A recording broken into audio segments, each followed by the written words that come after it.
Bismillah, Assalamualaikum warahmatullahi wabarakatuh. Alhamdulillah, salatu wassalamu ala rasulillah wa ala alihi wa sahbihi wa man wala.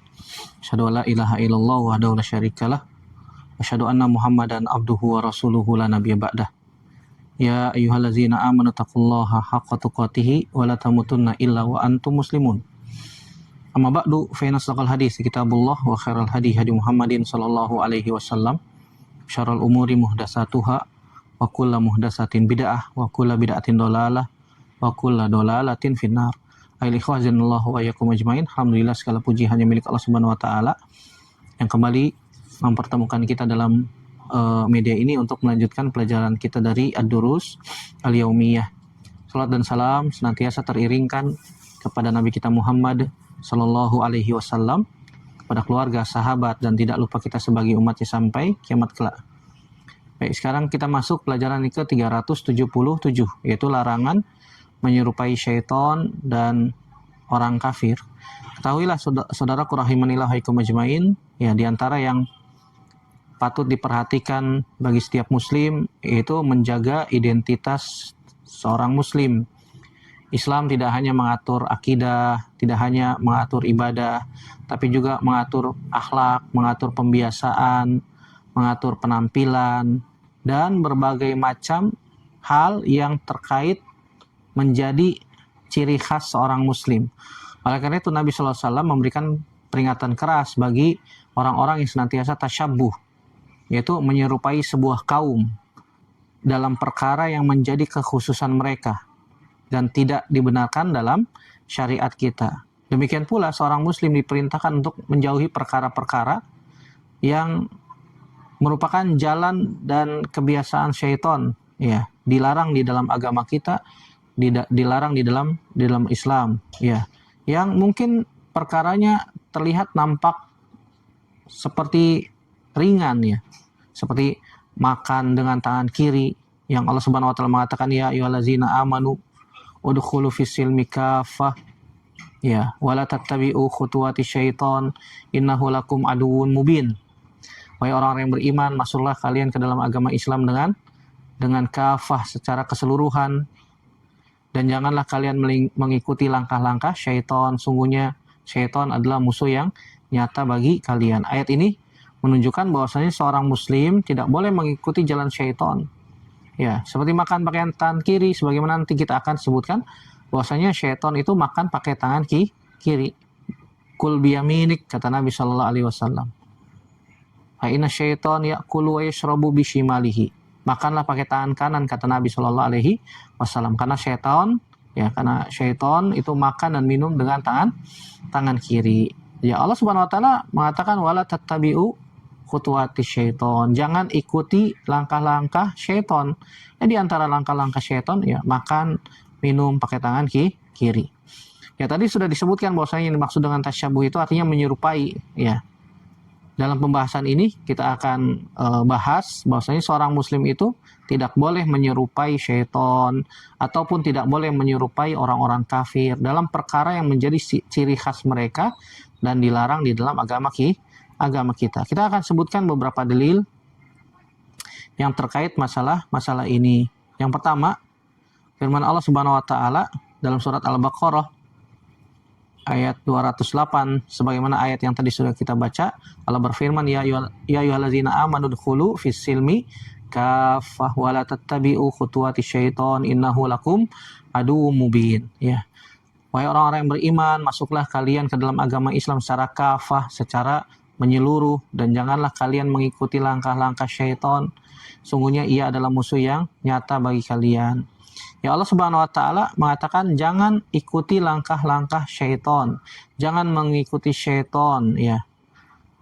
Dan Allah Subhanahu wa taala menjelaskan bahwasanya syaitan itu memiliki langkah-langkah. Syaitan itu senantiasa mengajak manusia melakukan dosa-dosa besar. Yang paling besar diantara adalah kesyirikan. Ya, ia dapat memulai dari perkara kecil. Syaitan itu pintar, dia punya 1001 cara untuk menyesatkan manusia dari jalan Allah Subhanahu wa taala. Di antara yang pertama melihat, ya. Kemudian setelah itu dia merasa tertarik, kemudian berusaha untuk mencoba. Kemudian akhirnya terbiasa. Sehingga kalau sudah terbiasa menganggap biasa. Kemudian setelah itu suka atau cinta. Sehingga akhirnya sulit untuk ditinggalkan. Lihat langkah-langkah syaitan. Yang pertama dari mata, melihat. Kemudian kedua tertarik. Kemudian yang ketiga dia berusaha untuk untuk mencoba. Kemudian yang terbiasa.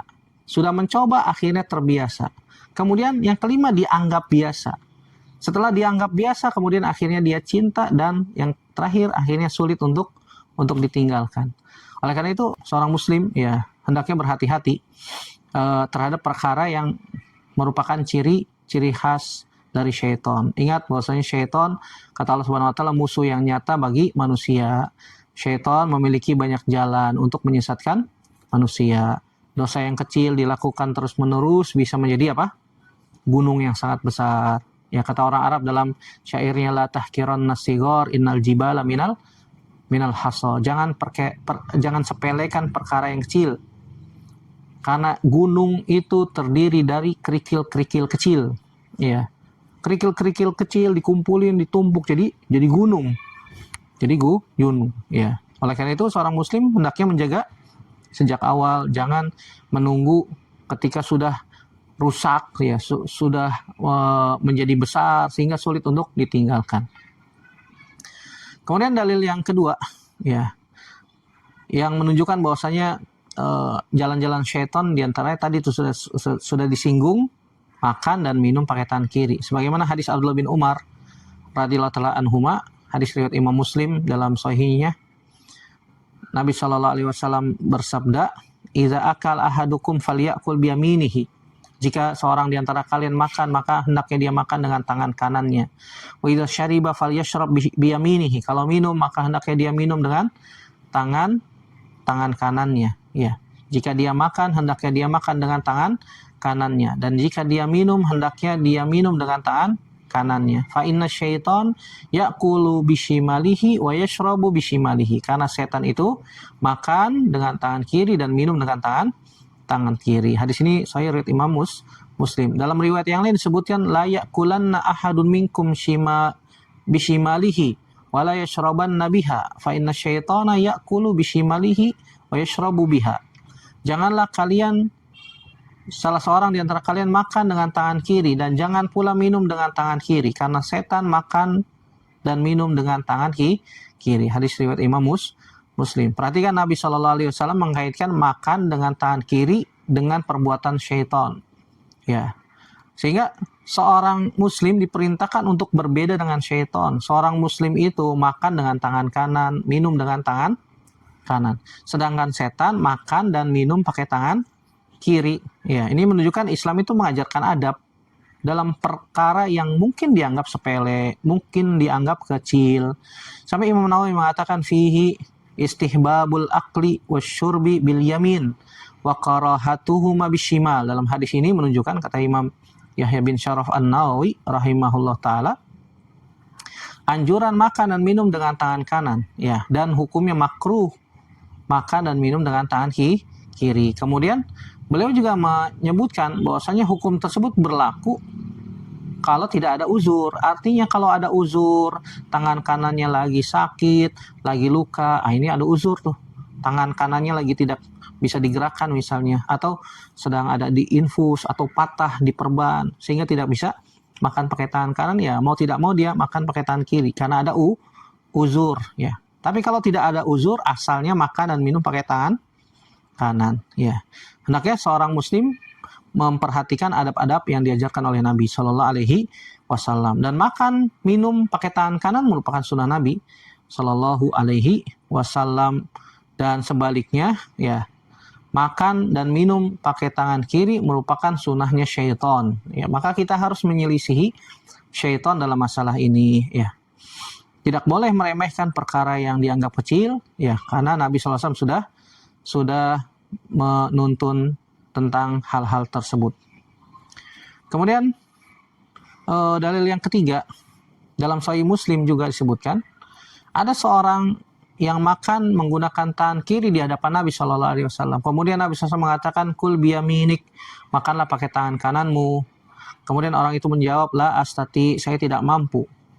saya tidak mampu. Padahal tangan kanannya bisa digerakkan, padahal tangan kanannya bisa digunakan, tapi dia mengatakan la astati, saya tidak mampu, saya tidak bisa. Kemudian Nabi SAW mengatakan lastatokta, kalau begitu Anda tidak akan mampu. Kalau begitu Anda tidak akan mampu menggerakkan tangan kanan Anda. Sampai perawi menjelaskan mana'ahu illal kiber, tidak ada yang menghalanginya kecuali sombong. Artinya dia sebenarnya mampu makan pakai tangan kanan, tapi karena dia sombong, akhirnya dia mengatakan saya tidak mampu makan pakai tangan kanan. Ya, akhirnya fama rafa'aha illa fihi, akhirnya ia tidak mampu mengangkat tangan kanannya ke mulutnya. Hadis ini riwayat Imam Muslim. Ya, ini kita bisa ambil faidah bahwasanya sombong terhadap sunnah itu bahaya. Ya, sombong tidak bisa melakukan sunnah Nabi SAW itu berbahaya. Padahal dia mampu. Mampu. Masalahnya bukan sekedar tangan kiri dan kanan. Yang jadi masalah adalah ketika seorang mengetahui perintah Nabi SAW lalu dia menolak perintah Nabi SAW. Maka hendaknya seorang Muslim ketika di hadapan dia ada sebuah dalil yang memerintahkan dari Nabi SAW dan kita mampu untuk melakukannya, sami'na wa ata'na, kami dengar dan kami patuh dan kami taat. Bukan saya tidak mau, saya tidak bisa, saya tidak mampu, bukan. Kalau kita belum mampu menjalankan sunnah Nabi SAW, maka ya jangan mengatakan kalimat-kalimat yang berdampak negatif pada diri kita sendiri. Seperti orang tadi tuh, la astati, saya tidak mampu menggerakkan tangan kanan saya, subhanallah, sombong. Padahal dia mampu, ya. Padahal dia mampu. Akhirnya orang yang menyelisih Nabi SAW dengan sombong, Allah akan berikan ya balasan kontan di dunia, ya, sebelum di akhirat. Wal iyazbillah, nas'alullah salamata wal afiyah. Kemudian dalil yang keempat, hadis riwayat Imam Abu Daud nomor 4031 dan dihasankan oleh Syekh Albani. Dan ini termasuk kaidah besar dalam masalah ini. Nabi SAW mengatakan, man tasyabbaha biqaumin fahuwa minhum. Siapa saja yang menyerupai sebuah kaum, ia termasuk bagian dari mereka. Ya. Apa ini maksud termasuk bagian dari mereka? Ya, kata para ulama, maksudnya tidak berarti setiap orang yang menyerupai orang kafir dalam sebuah perkara otomatis jadi kafir, enggak. Tetapi hadis ini merupakan ancaman keras terhadap yang namanya tasyabbuh, menyerupai sebuah kaum yang menjadi kekhususan mereka, menyerupai orang kafir yang menjadi kekhususan orang kafir misalnya, maka ini ancaman keras. Maka dalam tasyabbuh derajatnya berbeda-beda, ada yang haram, kemudian ada juga yang merupakan dosa besar yang berkaitan dengan syiar agama mereka misalnya. Atau yang ketiga, bahkan dalam kondisi tertentu tasyabbuh dalam keyakinan atau ritual kekufuran dapat menyebabkan kekufuran. Seperti ada orang ya ngakunya muslim, pakai jilbab, pakai cadar, tapi melakukan ritual-ritual ibadah-ibadah orang-orang Buddha misalnya. Maka ini dalam kondisi seperti itu, tasyabbuh dalam keyakinan atau ritual-ritual kekufuran ini bisa menyebabkan pelakunya kufur. Na'udzubillah. Nasallallahu salamata wal afiyah. Oleh karena itu, hadis ini dapat difahami dan harus difahami secara ilmiah dan tidak digunakan untuk mudah mengkafirkan seorang muslim. Enggak. Ya, jangan langsung kita vonis si fulan berarti kafir, si fulanah berarti kafir, telah melakukan kondisi tertentu tasyabbuh dalam keyakinan, ritual agama, kekufuran agama lain, subhanallah. Tidak langsung dikufurkan, tidak langsung divonis ya. Karena mungkin ada penghalang, mungkin ada penghalang-penghalang yang bisa kita berikan uzur. Nah, kalau misalnya sudah tidak ada penghalang, yang sudah jelas-jelas, maka kita doakan semoga Allah berikan hidayah, semoga Allah Subhanahu wa taala berikan hidayah, dikembalikan kepada jalan sunnah Nabi Shallallahu Alaihi Wasallam dan seterusnya. Doakan dengan doa yang baik. Kemudian dalil yang kelima, perintah menyelisih orang musyrik, diantaranya hadis Abdullah bin Umar radhiyallahu anhuma yang diriwayatkan oleh Imam Bukhari dan juga Imam Muslim. Imam Bukhari nomor 5892 dan Imam Muslim nomor 259.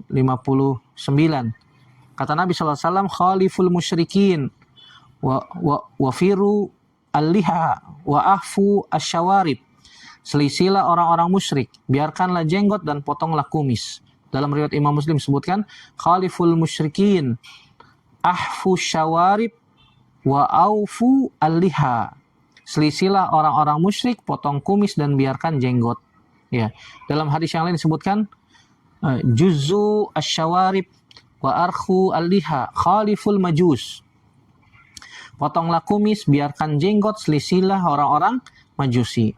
Perhatikan lafaz Nabi SAW khalifu. Ya, ini artinya maknanya adalah selisihilah. Ini menunjukkan bahwasanya syariat tidak hanya melarang tasyabuh, tetapi ya juga mendorong kaum muslimin untuk memiliki identitas yang berbeda. Seorang muslim harus memiliki identitas yang berbeda dari orang-orang kafir dalam perkara yang memang diperintahkan untuk dibedakan. Seperti misalnya kita pakai peci, ini identitas muslim nih, peci. Ya. Kita pakai baju koko, misalnya baju gamis, ini identitas muslim. Ya, walaupun peci nggak ada perintahnya pakai peci, tapi ini identitas. Sehingga membedakan mana yang muslim, mana yang bukan muslim, kan begitu. Begitu juga seorang wanita yang berjilbab, ya. Identitas dan perintah dari Allah Subhanahu wa taala untuk menutup auratnya. Seluruh tubuhnya wanita adalah aurat. Ya, Allah Subhanahu wa taala perintahkan untuk ditutup dengan menggunakan jilbab. Oleh karena itu, hadis ini bukan hanya melarang keras yang namanya tasyabuh, tapi juga agar kita setiap muslim ya memiliki identitas yang berbeda. Kalau orang-orang kafir mereka tidak malu menampilkan identitas kekufuran mereka, kenapa kita harus malu? Kenapa kita harus malu menampilkan identitas seorang muslim? Ya, jangan malu ya. Jangan malu padahal kita di atas kebenaran. Allahu a'lam bishawab. Kemudian dalil yang keenam, hadis Hudzaifah radhiyallahu taala anhu, ya. Nabi sallallahu alaihi wasallam bersabda kepada Hudzaifah ibnul Yaman radhiyallahu taala anhu, la talbasul harira wala dibaj wala tashrabu fi aniyatiz zahabi wal fiddah wala ta'kulu fi sihafiha fa innaha lahum fid dunya wa lakum fil akhirah. Muttafaqun alaih. Janganlah kalian memakai sutra dan dibaj, ya, semacam jenis sutra lah, dibaj. Jadi laki-laki nggak boleh pakai sutra. Janganlah kalian minum menggunakan bejana emas dan perak. Dan janganlah kalian makan menggunakan piring-piring yang terbuat dari emas dan perak. Sesungguhnya semua itu untuk mereka orang kafir di dunia dan untuk kita orang yang beriman nanti di akhirat. Ya, muttafaqun alaih. Hadis ini tidak berarti seluruh kenikmatan dunia diharamkan bagi kaum muslimin, enggak. Namun syariat melarang beberapa, ya, hanya beberapa saja yang dilarang. Tidak semuanya dilarang oleh syariat Islam. Khususnya laki-laki, nggak boleh laki-laki pakai emas. Ya, kalau pakai perak masih dibolehkan. Nggak boleh laki-laki pakai pakaian terbuat dari sutra, nggak boleh. Ya, pakaian ini kan banyak, bukan hanya dari sutra. Terkadang, masya Allah, ini orang penasaran, dilarang pakai sutra malah pakai sutra. Ya, dilarang malah penasaran, kan begitu. Padahal Nabi SAW melarang la talbasul harir walad dibaj. Nggak boleh laki-laki pakai pakaian terbuat dari sutra, nggak boleh. Ya, karena itu dihalalkan untuk kaum wanitanya.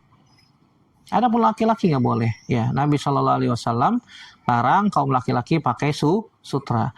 Kalau Nabi SAW larang, maka jangan coba-coba kita langgar, ya. Karena pasti di dalam perintah itu ada maslahat dan pada larangan itu pasti ada mudorot, ya. Ada yang sudah kita ketahui dan ada yang belum kita ketahui. Allahu a'lam bishawab. Dalil yang ketujuh diantaranya Allah Subhanahu Wa Taala berfirman dalam surat Ali Imran ayat 105. Allah berfirman, wala takunu kallazina tafarraqu wakhtalafu min ba'di ma ja'ahumul bayyinat. Janganlah kalian menjadi orang-orang yang bercerai-berai dan berselisih setelah sampai kepada mereka keterangan yang jelas. Ayat ini menunjukkan larangan menyerupai perilaku buruk umat terdahulu.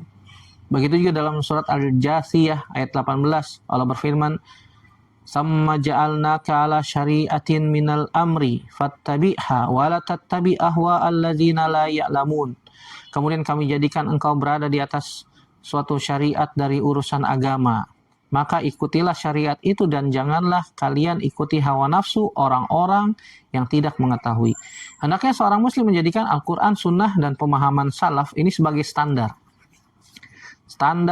seorang muslim yang baik mengikuti Al-Quran, sunnah Nabi SAW berdasarkan pemahaman salaful ummah, berdasarkan pemahaman para sahabat radhiyallahu anhum ajmain. Ya, bukan menjadikan budaya, tren, popularitas, gaya hidup manusia sebagai standar kebenaran, enggak.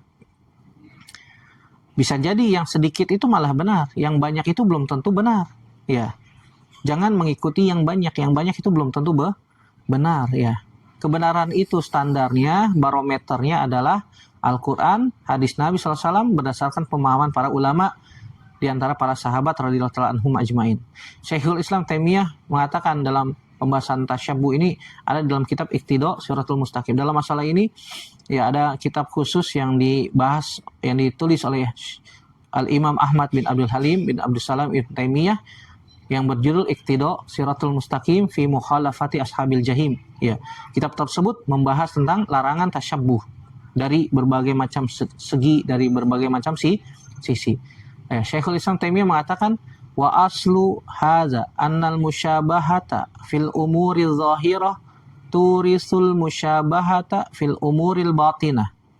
Pokok persoalan ini adalah penyerupaan dalam perkara-perkara yang zahir, yang nampak, yang lahiriah itu dapat melahirkan penyerupaan dalam perkara-perkara batin. Ya. Beliau juga menjelaskan bahwasanya penyerupaan lahiri yang sifatnya zahir dapat menumbuhkan kecintaan dan loyalitas batiniah. Dan ini merupakan perkara yang sangat penting karena penampilan itu bisa mempengaruhi hati. Seorang muslim harus hati-hati siapa yang dia kagumi, siapa yang dia idolakan, dan gaya hidup siapa yang dia ikuti. Kalau seorang muslim ya mengagumi Nabi Shallallahu Alaihi Wasallam, maka hendaknya dia menjadikan Nabi sebagai idolanya, sehingga menjadi gaya hidupnya seperti Nabi Shallallahu Alaihi Wasallam, mengikuti para sahabat radhiyallahu anhum ajmain. Ya, contoh-contohnya sangat banyak. Kalau ada orang yang tasyabuh pada syaitan misalnya, makan pakai tangan kiri, ya jangan jadi alasan saya kidal Ustadz, jangan. Ya, karena syaitan ya'kulu bishimalihi wa yashrabu bishimalihi. Begitu juga jangan mengikuti langkah-langkah syaitan yang Allah katakan wala tattabi'u khutuwatis syaitan. Ya. Contoh tasyabuh pada orang kafir, contohnya apa? Mencukur jenggot, membiarkan kumis sebagai bentuk menyerupai orang musyrik. Padahal Nabi SAW mengatakan khaliful musyrikin wafiru al-liha wa ahfu asyawarib, selisilah orang-orang musyrik, biarkan jenggot, potong kumis, kan begitu. Di antara contohnya lagi mengikuti atau tasyabuh dengan orang kafir, meniru ritual syiar agama mereka, nggak boleh. Ini hendaknya dijauhi. Bukan hanya sekedar ngikut-ikut, tapi kadang-kadang meniru model pakaian, meniru kebiasaan duniawi. Ya, maka seorang muslim tidak boleh mengikuti ritual agama selain Islam, nggak boleh. Ya, maka kita sebagai seorang muslim mengikuti agama Islam sesuai dengan apa yang dibawa oleh Nabi SAW dan diamalkan oleh para sahabat radhiyallahu anhum ajmain. Begitu juga mengikuti hari raya agama mereka, nggak boleh diikuti. Hari raya merupakan bagian dari syiar agama, tidak boleh seorang muslim mengikuti dan merayakan hari raya agama lain. Wallahu a'lam bishawab. Apakah semua kesamaan dengan orang kafir haram? Jawabannya tidak. Ya, ini harus dijelaskan agar kita tidak berlebihan. Contoh, menggunakan kendaraan yang mereka buat, boleh. Menggunakan komputer, boleh. Menggunakan internet, ya, teknologi, belajar ilmu kedokteran, ya, metode administrasi sifatnya umum, boleh. Hal itu tidak otomatis menjadi tasyabuh. Yang menjadi masalah adalah apabila itu merupakan syiar agama mereka. Itu merupakan kekhususan mereka. Itu ada dalil khusus yang melarangnya enggak? Begitu juga dilakukan dengan niat menyerupai atau mengagungkan mereka enggak? Karena ini kaidah ini harus difahami dengan ilmu, bukan dengan hawa nafsu, bukan, ya. Maka seorang muslim harus objektif dalam masalah ini, tidak menggunakan hawa nafsu dalam mengambil sikap sehingga berlebihan. Bahayanya sangat banyak, ya. Kalau ada orang yang tasyabuh, bisa jadi itu bisa melemahkan identitas seorang muslim, bisa menumbuhkan kecintaan pada kebatilan, ya, menjadi jalan menuju meninggalkan sunnah Nabi SAW, dan juga menyelisih tujuan syariat, yang syariat memiliki tujuan agar kaum muslimin punya identitas dan karakter sendiri. Ya, bisa jadi dosanya lebih besar dalam perkara tertentu. Maka kita harus menjaga diri dari tasyabuh. Caranya gimana? Mempelajari Al-Quran dan Sunnah Nabi Shallallahu Alaihi Wasallam. Yang kedua, mencintai Nabi Shallallahu Alaihi Wasallam dengan sebenarnya, menjadikan Nabi sebagai teladan, mencintai para sahabat radhiyallahu ta'ala anhum, tidak mudah kagum terhadap budaya asing, sampai orang-orang kafir dikagumi. Ya, artis-artis ya, yang notabene-nya mereka adalah agamanya kafir, ya malah dijadikan sebagai idola, ya. Mengajarkan anak-anak sejak kecil siapa nabi mereka, siapa para sahabat, ya, ulama yang menjadi teladan, bagaimana adab seorang muslim, apakah boleh, apa yang boleh untuk ditiru, mana yang boleh untuk ditiru, dan seterusnya. Maka dalam kesempatan kali ini kita hendaknya bertanya pada diri kita masing-masing, ya, siapa sih yang sedang saya tiru? Apakah Nabi SAW, apakah para sahabat radhiyallahu anhum, ataukah para ulama salaf? Ya, atau malah ngikutin artis, influencer, tokoh yang jauh dari Islam, atau budaya yang bertentangan dengan syariat. Maka ini harus diperhatikan, ya. Maka harus diperhatikan. Kita sebagai seorang muslim berusaha untuk yang namanya menghindari, menjauhi yang namanya tasyabuh dengan orang-orang kafir dan juga syaitan. Semoga Allah Subhanahu wa taala memberikan pada kita petunjuknya, diberikan as-sabat dalam menjalankan sunnah Nabi SAW, diperlihatkan oleh Allah Subhanahu wa taala yang benar itu adalah benar, yang batil adalah batil. Allahumma arinal haqqa haqqan warzuqna ittiba'ah wa arinal batila batilan warzuqna ijtinabah. Ya Allah, tunjukkanlah kepada kami kebenaran itu adalah benar, dan berikan kami petunjuk untuk mengikuti kebenaran tersebut, dan tunjukkan kepada kami, perlihatkan kepada kami kebatilan itu adalah batil, dan berikan kepada kami petunjuk agar kami bisa meninggalkan kebatilan tersebut. Demikian, semoga bermanfaat. Yang sedikit ini, yang benar datangnya dari Allah saja, yang salah dari saya pribadi. Kita bertaubat kepada Allah Subhanahu wa taala. Ya, semoga bermanfaat. Aku qouli hadza astaghfirullah li wa lakum, subhanaka allahumma bihamdik, asyhadu an la ilaha illa anta astaghfiruka wa atubu ilaik.